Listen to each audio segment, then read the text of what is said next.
Hi everyone.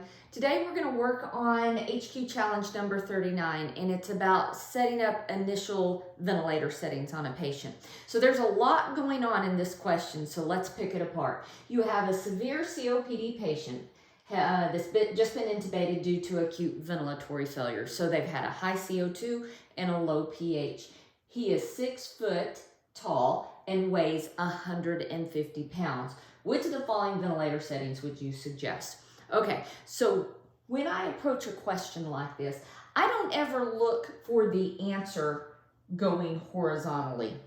I weed out going vertically. That way my brain has less numbers it has to worry about. Okay, so I'm going to use FiO2 because that's just the easiest to think about here. So we've got a severe COPD patient, and any patient, if we know nothing about that patient, we want to set them up on 40 to 50%, maybe 60% on the outside. So I don't have a previous blood gas, I don't have a saturation, I don't really have anything except he's a severe COPD patient. So that's going to rule out any of the vent settings that's 100%. All right.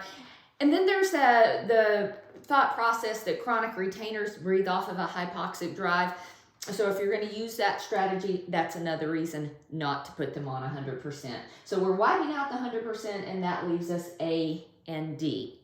All right, second thing you need to pick up in this question is this person is 6 feet tall and he weighs 150 pounds.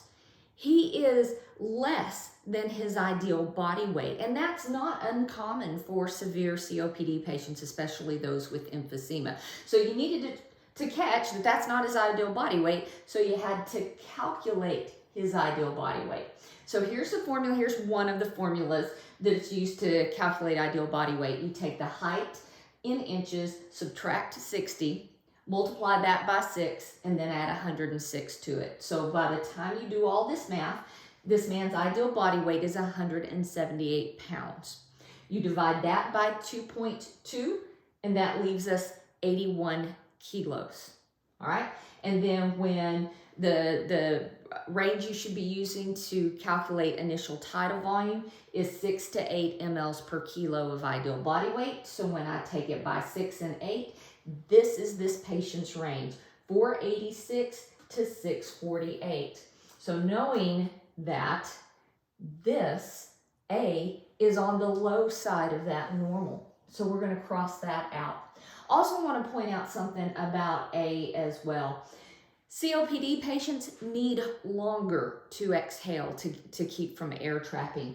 When you have that rate set at 18, that's a pretty high rate, and it's not going to give them probably an adequate exhalation time to be able to exhale completely. So a lot of times when we set up COPD patients, we want them on the low side of their tidal volume range and on the low side of their respiratory rate range so that they can have more of an opportunity to exhale fully.